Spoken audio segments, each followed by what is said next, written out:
If you would have said 2 years ago that Indiana would be the Big Ten champion, the undefeated Big Ten champion, and number one seed in the college football playoff, I don't know what kind of response you would have received, but that is the reality. And Indiana, for right now, is the best team in the Big Ten. They are the champion. So, regardless of what happens in the playoff, they have that on their side. And of course, 3 Big Ten teams in the college football playoff as we head toward postseason play. Corey Bratta right next to me for the Big Ten Live Show. Catch Corey's work at From the Hawkeye of the Storm, Iowa playing Vandy in what could be a very entertaining bowl game coming up at the end of December. Corey, how are you? Good. I was no change since you asked me an hour ago. So I know that runs through my mind every time I do that, but I figure but, yeah, 3 teams in. Certainly not what the SEC got in, but we can't, there weren't any real surprises down the stretch of Big Ten play, other than I was surprised that Indiana won. It was really close. You don't expect. I mean, Indiana has been as great. Listen, Cignetti's done phenomenal, and I'm not debating that. But man, they have been on the better end of 2 very unorthodox misses on field goals. Iowa, Drew Stevens from like 40 kick that, he's all-time scoring leader in Iowa history, and just, at home. And that would have given Iowa the late lead, 16-13. And then ironically enough, this game, it's 13-10, another basically the same type of score to the Iowa game. And, Ohio State, I thought they should have gone for it. But at the same time, I'm like, that's hindsight. And at the time, you're like, you got to kick the field goal. You just have to. I mean, I said go for it in the moment, but then I'm looking at the down and distance, because was it 4th and 2, 4th and 3? It was a solid 2. Yeah, that's a hard one to say go. I thought the tight, was it a tight end, the Ohio State tight end that was covered in the end zone on that third down pass play? I thought he either slowed down or the pass was thrown a little behind him, because he had an edge, and that DB should not have been able to catch up and make a play on the ball like he did. Good analysis. Well, I honestly didn't even get to watch the whole thing. You're going to love the reason why, because I was doing an Iowa Rutgers women's basketball postgame show, and we had like 400 or 500 people watching. Mark, we were like, this was a Iowa won by 40 something at Rutgers. And I was sitting there thinking, I'm actually doing a women's basketball show, and a blowout victory at Rutgers over watching the college football, the Big Ten championship game. But hey, I mean, a 1-2 matchup for the first time in the Big Ten championship game, and both teams undefeated for the first time in a Big Ten championship game. What did you think of Fernando Mendoza's post-game interview? I tweeted that, I forget how I stated it, but basically that he was practicing his Tony Robbins shtick. That's the first thing that popped into my head. Did you see going to be some kind of motivational speaker? What is this? I know. Did you? And listen, I don't blame the kid for being emotional. That's not what I'm trying to imply. But did you happen to see my tweet? I don't believe so. Okay. How about I just share it, since we got Drill MVP who wants to hop on here, but let me just share this because I'm sure you'll appreciate it. So the tweet is this: Fernando Mendoza just had himself a Sharon Moore moment, except for one notable difference. Man on the right here, just won a Big Ten championship. Man on the left just won a random Big Ten game for his head coach who was suspended for cheating. The emotions of college football. That's great. So anyways, I just thought I'd have some fun with that, because I couldn't help, but I reflected back on that wet win by Sharon Moore, and I thought, you just embarrassing yourself. I'm sorry. But anyways, I don't know that it was a random game. But they beat Purdue, didn't they? Or Penn State. They beat Penn State. They beat Penn State. Still, it wasn't a Big Ten title game. They hadn't won a title of any sort. It's just, but anyways, they are Michigan, after all. They're Michigan. They're supposed to beat Penn State. And that game was at home, correct? Yes. No, that was at Penn State. Okay, Happy that one. Valley. All right. Well, Yeah, that credit. was a No, I game don't. they ran it like 32 straight times to I end don't the blame game. him for being emotional to some extent. I mean, Kirk's emotional all the time, but to just bawl on live TV for your coach who's suspended because your program cheated, I just, thought was somewhat ridiculous. In contrast to the Fernando Mendoza response after the game, did you happen to catch the response of the Indiana wide receiver Charlie Becker on the podium? No, This no, I went didn't. viral. No, I didn't. I don't know if this was a Fox TV camera that caught this or just somebody that it Was had he to have like been a TV curled? camera because it Was was he too. like curled up in the fetal position or something? No. He's on the podium and he gives it an OH and then he gives a. Oh, I did see that. See that. Yeah. See Classic. that kind of stuff. I'm not. It's sort of like how Oregon handled their win in Kinnick. That's the kind of stuff I don't mind the emotion. Sure. And what is this comment right here? What really, Corey? Really what? What are we relaying this time? I have no idea what the problem is. I don't. This must be a Michigan fan. If you're a Michigan fan, I'm sorry, but I thought the tears were a little bit ridiculous in the moment, and then in hindsight, once we learned as much as we learned about the situation involving Connor Stallions, it was even more ridiculous, in my opinion. What's been ridiculous, I think, is ever since that Ohio State-Michigan game has been played, and now, especially now that Ohio State lost a game, which I was assuming at some point they were going to lose another game, that it was going to happen. Like my daughter texts me right after the game. She's like, "Wow, how did that happen?" And I'm like, they're going to lose games. Like you would not believe. And if they're listening, they might be.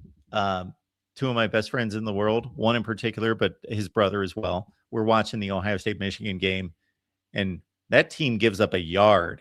It's like, what's wrong? What happened there? That was horrible. It's like they gave up a 3-yard pass. It's okay. It's all right. Get him on the ground. It's like everything's like it has to be perfection. Like they'd complete like a 40-yard pass. Well, it could have been thrown better. It was like slightly behind him. Like, whoa, you expect a lot from these guys. So I'm sure you want to talk a little bit about the playoff. My first question to you is, will we see these two teams play again? Well, I've not made my predictions. And by the way, they will be available, folks. And I was 11-0 last year during the playoffs. Wink, wink. That's impressive. 11-0. Wow. 8-3 against the spread, but 11-0 picking the ball games. Yeah. Straight up. So I've not picked the games, but the two teams are in the bracket that I picked to play in the national championship game at the beginning of the year, but they were Alabama and Ohio State. Okay. But Alabama is not playing good football, so they're going to have to completely reset, and they're one banged up football team. I do think that Indiana is playing the best football of anyone in the country. I still happen to think Ohio State's a better team, but I'm not saying that that's definitive. No question. Not at all. No, these teams are very comparable, and Indiana won the game fair and square. So they should be number one. They are the best team by that metric, for sure. And Georgia, I think. I still feel pretty good about Georgia competing just because they're Georgia. No, there's several teams. I think this is the first year where I'd say I could see several of these teams winning a national title. I don't know that I would have said that even last year in the first year of the expanded playoff. I mean, to me, it felt like Ohio State's to lose last year, even though they lost to Michigan. At the beginning of the playoff? Well, once they beat Tennessee, they beat with their response, because I had questions about how they would respond. Sure. But once they responded, because I thought what the Michigan result shocked me, and I think it shocked obviously a lot of people, but once they beat Tennessee and they rebounded. Oregon had beat them in the regular season, and so we expected that to be a better game. So I will be slightly surprised if the national champion does not come from Ohio State, Indiana, or Georgia. Yeah. Slightly surprised. Got our guy, DeReal MVP, showing up. Hello, Mark. Hello, Corey. I saw, thank goodness we moved to this year's bracket, just a superior way of doing seating. I'm not sure if you all saw the bracket based off last year's seating, but Ohio State's first two games would be James Madison and Tulane to get to the semifinals. That would have been nice. Hey, Drill, I'm sorry. He tried to call in during the women's basketball postgame show during the Big Ten championship game, Mark. DeReal MVP did. Well, DeReal has told us that he only watched like 5 plays of the Big Ten championship game. Why? Because it's a game that literally didn't matter at all. Well, it did matter, actually. What are you talking about? The winner got the same reward as the loser. They were both had a bye in the college football playoff. That's not the same reward, DeReal. Yeah, it is. You do so, right? You're no, it's not. How's it not? You know this. You're a college basketball guy. You know that the number 1 seed is different than the number 2 1 seed, and the number 3 1 seed, and the number 4 1 seed. You know better. There's a. I'm sorry, but this isn't college basketball where there's the being 1 and 2 doesn't matter. Matchups. It's still determined matchups. Okay, that's irrelevant. That it's determined instead of Ohio State playing Oregon, it's going to be Indiana playing Oregon, and Ohio State has to play Georgia. I mean, this is a very irrelevant. How is that irrelevant? Yeah, they're basically the same level of football team, Ohio, Oregon, and Georgia. Like, why would I care about it? The result of that game. Mark, you step in here. I don't. Well, I got to say, from an emotional standpoint, my response to Ohio State losing the Big Ten championship game, much like them losing to Michigan last year, was like minuscule compared to 10 years ago. Like, I think back to Ohio State losing to Michigan State in the Big Ten championship game in 2013 and not going to the BCS championship game. But even that not being part of it, just losing a Big Ten championship game, that was tough. I just kind of watched the game. And of course, I wanted Ohio State to win. But once they didn't, it was like, okay, well, I think I've seen this before. They may just go win the national championship, and that would be just fine. I would just think if you're a college football fan, or specifically, I know you're not an Ohio State or Indiana fan, Drill, but like if you're a college football fan, when you know you're going to be playing either Georgia or who's the other team? Oregon. If you know you're going to be playing one of those teams, would you not be like, well, first of all, we don't know that. Like, I know you want to just write off teams like JMU, but we don't know that. But yeah, we do. Well, you just. We tell you what. As the only person who's seen James Madison play in person this year, I can attest they're not good. James Madison. I actually did see James Madison in person this year. I can tell you. Louisville? Yes, I went to the Louisville James Madison. Was their one loss, and that was in September. Yeah, and I saw their offensive and defensive line get absolutely outclassed by Louisville. Another reason why I hope they pull off a shocker and beat Oregon, even though I'm a Big Ten guy.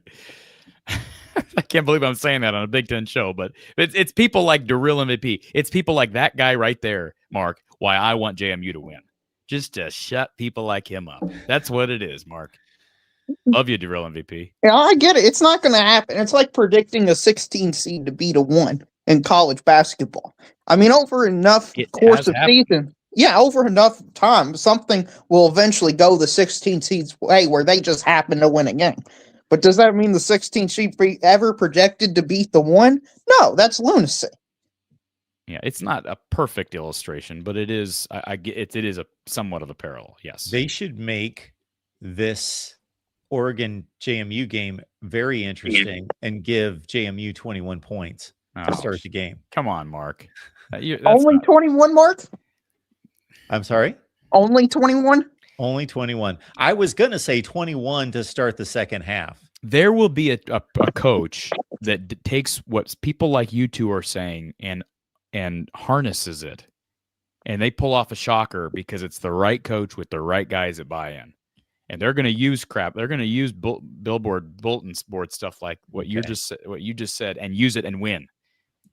I'm just telling you right now. My example is the same example I gave last hour. The closest I think we will get to that is some point, may happen this year, next year, 10 years from now, maybe the first time, when it's going to rattle somebody like myself who loves college football and is a historian of sorts, when JMU leads Texas in the fourth quarter, but I don't think they're going to pull it off, but just puts a scare into them that it's going to be like, okay, this finally happened. Just like the 116 deal, there'd be a scare every 10 years and people would go crazy, but it was only a scare for a long, long time until what? Virginia and whomever. That was the first one, correct? Yeah, UMBC beat Virginia. So, so real quick, just to clarify here. So, Ohio State plays the winner of Miami A&M, correct? That is correct. Okay, so why did you say? I was saying if it's based off last year's seeding, the 2024 seeding, where the top 4 conferences got 1 through 4. No, I'm saying I'm referring to your comment about the Big Ten title game this past Saturday. You said you weren't interested because it didn't make an impact because they were either going to play Oregon or Georgia. I get it. You don't understand these are better than a bye games, as I call it, to where like Ohio State realistically doesn't have a chance to lose to either Miami or Texas A&M because Ohio State's proven over the course of the season that they're so much better than those teams. You are spewing lunacy. I'm hope sorry. He's right, but that's lunacy. I will be watching that game with some nervousness. Do I think Ohio State's much better than those two? Yes, but not that much better. We have seen one rendition of a 12-team playoff. One. And you're making these comments just like you can just see into the future. I mean, it is lunacy what you're spewing out right now. I've seen the last 15 years of Ohio State football, and I've just seen them be the lead for almost. We just saw them lose. We just saw them lose on Saturday. To the number 1 team in the country. They're not playing the number 1 team in the country. And I almost saw Indiana lose to Iowa back in October. It doesn't matter. I'm not talking about Indiana. I'm talking about Ohio State. That's the team you brought up. Texas A&M, their only good win is against Notre Dame, a team that's not in the playoffs. They've beaten 7. We're not talking about resumes. We're talking about one game. Does a team have the talent on any given Saturday to compete in one game? And the answer is yes. No, Tulane does not, and James Madison. No, it's not about Tulane and James Madison. It's about Miami and A&M because that's the team that I brought up to you. You can't just put Ohio State in the semifinals and act like, well, they don't have to play. I mean, that's just that doesn't. If we check the odds right now, I think Ohio State would just be outright favorites to make the semifinals. Care what the odds say. We're not talking about who's favored. You're saying you're just putting them in, just penciling them in. Well, you act like it's a crazy lunacy take, and I'm saying the people who understand the sport and who make betting lines and make tons of money based off it probably has Ohio State as just outright favorites to make the semifinals. Why play these games? I'm going to say the same thing to you. That's a great question. I'm going to say the same things to you that I say to the people that say, let's just put the 12 best teams in regardless. It's like, no, there's something called resumes and deservedness. And I believe that's part of the tradition and integrity of college football and the sport as a whole. We don't just hypothesize who we believe is the best team based on recruiting rankings. If that was the case, we could literally just have a championship game every year based on recruiting rankings. We could just have a program start in August. They could do fall camp through November, and then we could have a national championship game in December, and everybody else could play in the Appalachian State Bowl. That's what we could do. If you'd like to do that, we can do that. But that's not college football. That's never been the college football that I like or appreciate. I mean, the results do say Ohio State is a pretty good team this year.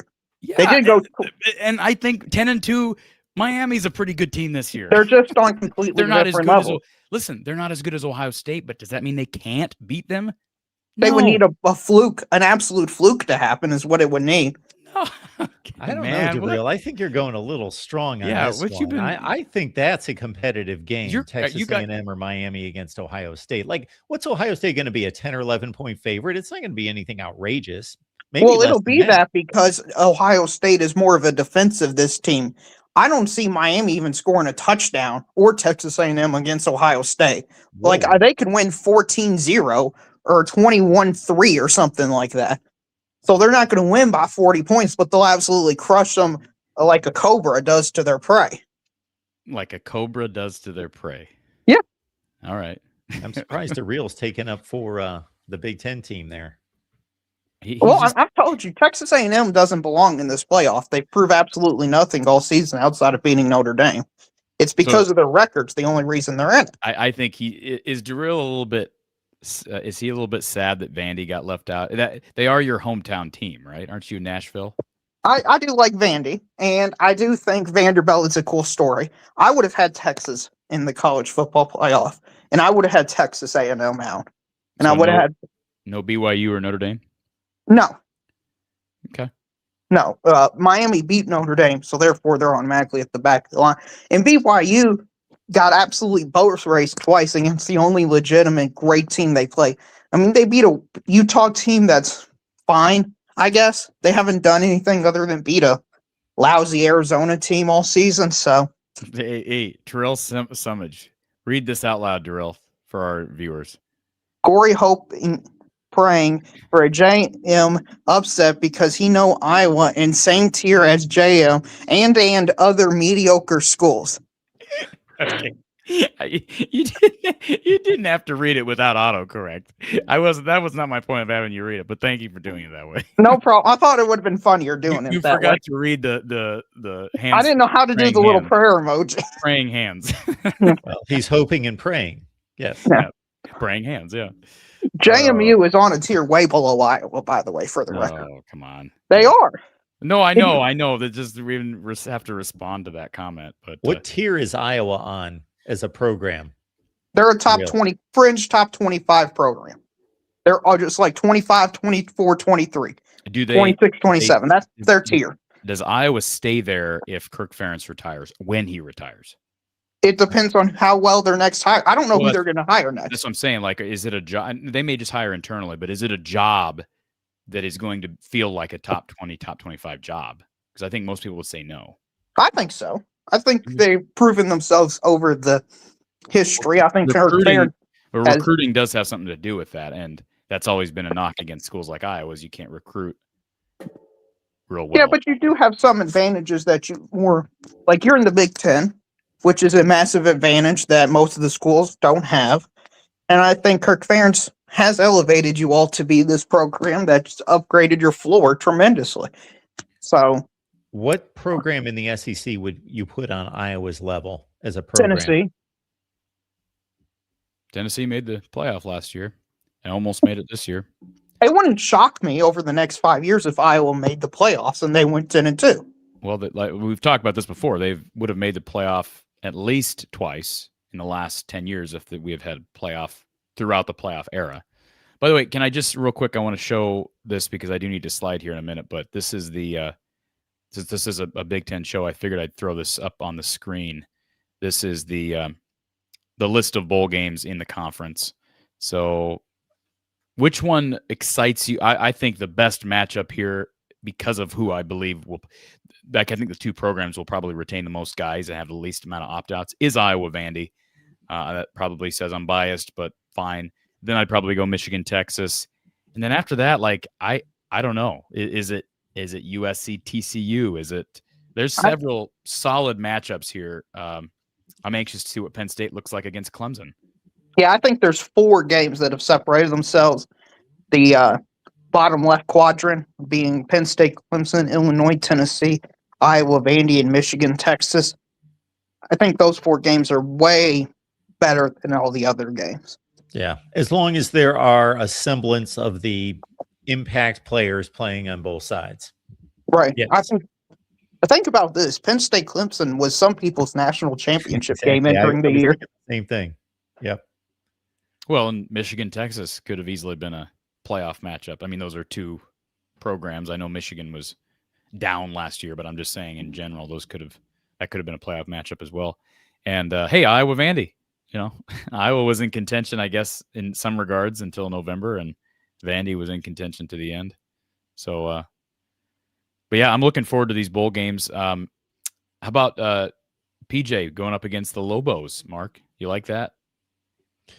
Yeah, I'm sure they're excited about that. We'll have to hear from Yeah, I saw. Minnesota Dave.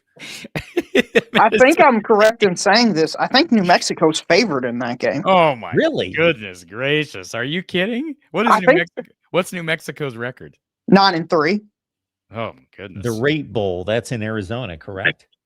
Yes. How could they be favored in that game? Minnesota is just a bad football team. Well, they did. That's interesting because Minnesota, we know that they just trounced Nebraska. I mean, made Nebraska look bad. Yeah, have you seen what do you think the line is in that Nebraska-Utah game? Ooh. Utah by 10. Mark, do you want to take a swing? I was going to be in that same range, but I'll up it to 13. Well, you're both wrong. It's 15.5 for Utah. 15.5 for a bowl game. Wow. Well, so real quick, because this is the last Big Ten thing and I need to slide Mark, but this is a storyline that I have not talked to you about, and it's Big Ten related. We're talking about Nebraska. I saw that they fired their, was it their D-line coach? Raiola. Is that Dylan's That's their offensive line coach. Offensive line. What did I say? Defensive they line? brought in an offensive line coach from Georgia Tech. So how is he related to Dylan? His uncle. Okay. So is that I'm just saying, I know there's been some chatter here for a few weeks about Raiola transferring, and his little brother obviously decommitted, or they removed their offer from him, whatever. But are we assuming that Dylan Raiola is on his way out? I would think so. I would think so at this point, but I don't have a feel like you talk to Nebraska people, Mark. I don't.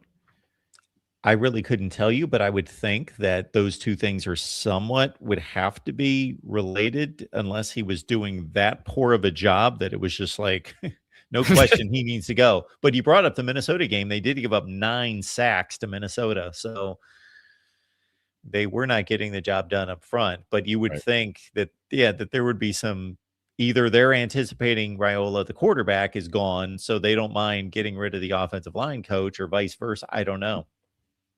Yeah. I don't know. Maybe his uncle had some feud with his brother, so he let the offensive line be crap to beat the heck out of Dylan. You'll love this, Corey. So Blake is going with the recruiting rankings here. So he's responding to DeReal's comment by saying Iowa, same tier as Tennessee, is hilarious. Tennessee gets a top 10 class almost every year. Iowa isn't even close. Again, this is exactly what DeReal said earlier that I ripped into him for. Why are we playing the games? Just recruit players and then put them on the field immediately. Just play the games right after signing day. Don't play any other day. Just play it after signing day, because everything is about recruiting classes, their rankings. There's no development, none of that. There's no roster retention. That's not a factor. Just play the games right after they sign.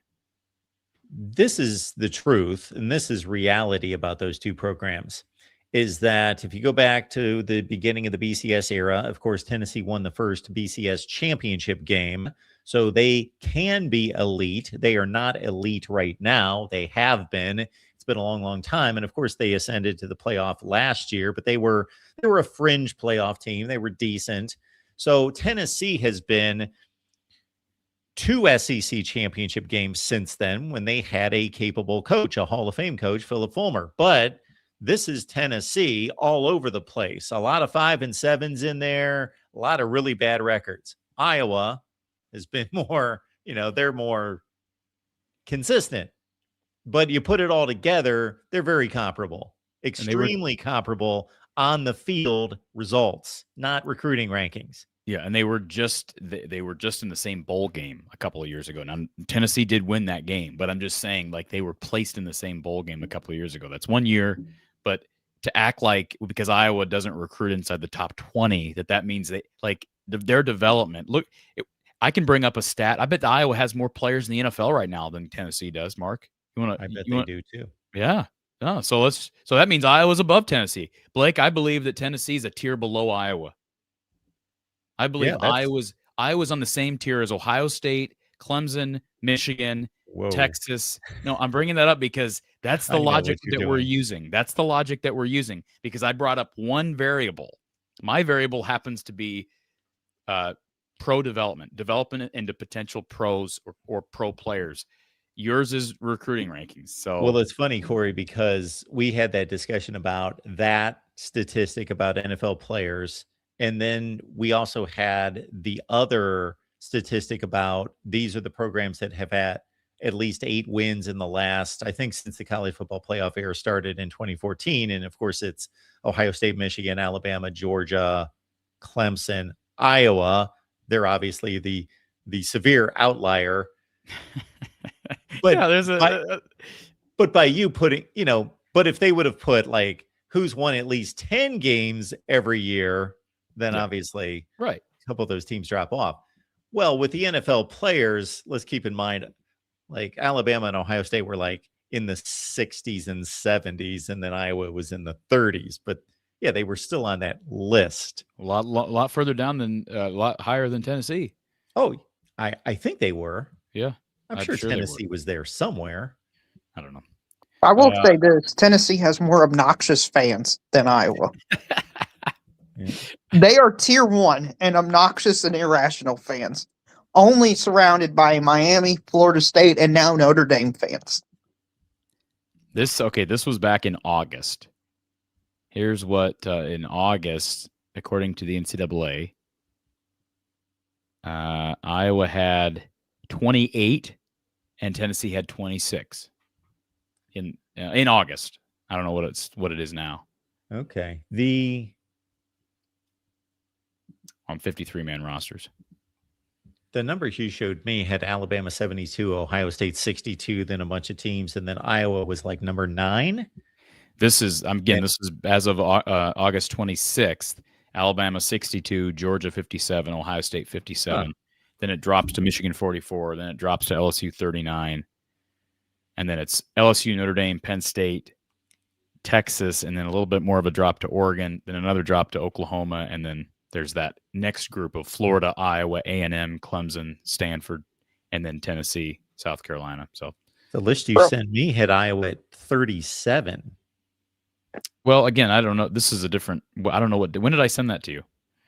Just a couple of weeks ago. Oh well, that again. This was, find it. I can't imagine that they have that many more guys on rosters now than they did at the beginning of the NFL season. But where does Phillip Rivers play football in college? I don't know, but are you asking me? Yeah, that was a plus. That's a +1 for some university. NC State. NC State got a player today. Yeah. Well, he's on a practice squad. He's not on the active roster. He'll be the starting quarterback because Danny Dimes is hurt and Riley Leonard's hurt. I can't. That's just bizarre to me. But Mark, I need to slide. But always fun. And Minnesota Dave, my condolences to your Gophers. But Gophers Lobos, what a matchup there. When is the first game? I know the first game for the Big Ten is the 13th. When is the first bowl game, Drill? It's the 13th. I think Washington Boise State is the first bowl game. First or second. It's usually not that high level of a game.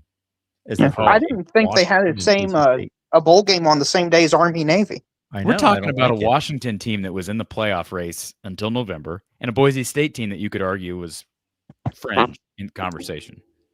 Won the conference championship. Yeah. Anyways. All right, Corey. All right. See you guys. Thank you. Thank you. All right. Anything else to reel? No, I just want to say Notre Dame is still a horrific football program. I hope they never join a conference. Nobody schedules them. And I absolutely hope their athletic director realizes that they're not in the ACC. Therefore, he needs to stop crying about the ACC. Anyway, Mark, have a great rest of your show. And just remind everybody that calls in, Notre Dame is a part of your conference if it benefits them. They're not a part of their conference if it doesn't benefit them, okay? DeReal showing up for us. All right. Last call. Keep in mind, everyone, I'm back tonight at 10 p.m. Eastern time. Minnesota Dave, what's going on? How's it going, Mark? I'm good. How are you? Hey, bring out that bowl list right now. I just want to see if we can maybe pick who we think could win or lose in the Big Ten. Yeah, that was Corey's bowl list, so he took it with him. I don't have that. Corey, give back the bowl list. All right. We got plenty of time for that. All right. At a All later right. date. Yeah, I just found out we lost the third string running back today, Ichi Boy from Minnesota. He went into the portal. Okay. Um, Did he really contribute anything? oh yeah, when AJ got injured in the Cal game, he came in and he actually looked pretty well. You know, he did pretty good when AJ got hurt and when Darius Taylor got hurt. So he was the guy that they relied on. I just hope that he doesn't go to like any other. I mean, I hope for the best for him, but man, when we got rid of ended up losing Bucky Irving, he ended up being a sad loss for us. Yeah, I do recall that for sure. So you wanted to go down to the bowl games? Yeah, well, we can attack that either later tonight or next week. How's that sound? That sounds better because that's all I was wanting to really talk about when you showed the bowl. When you showed the bowl, Gotcha. All right. bowl thing, really. So Call next week, and we'll have interest. Corey on here, and we'll go through the bowl games. Okay, let's do that. All right, talk to you later. All right, Minnesota Dave. Thanks, man. Bye. All right. I'm headed out. We will be back at 10 p.m. Eastern time. We've got a Miami interview with Brad Tejeda. We've got Steve Helwig stopping by from SB Nation to talk the James Madison and Tulane chances. Don't laugh. Tulane and James Madison chances in their college football playoff games. That will be at 10 p.m. Eastern tonight. On your way out, please hit the like button. Please subscribe here at the Voice of College Football. Please use the Amazon link when you do your holiday shopping. See you at 10 p.m. Eastern time.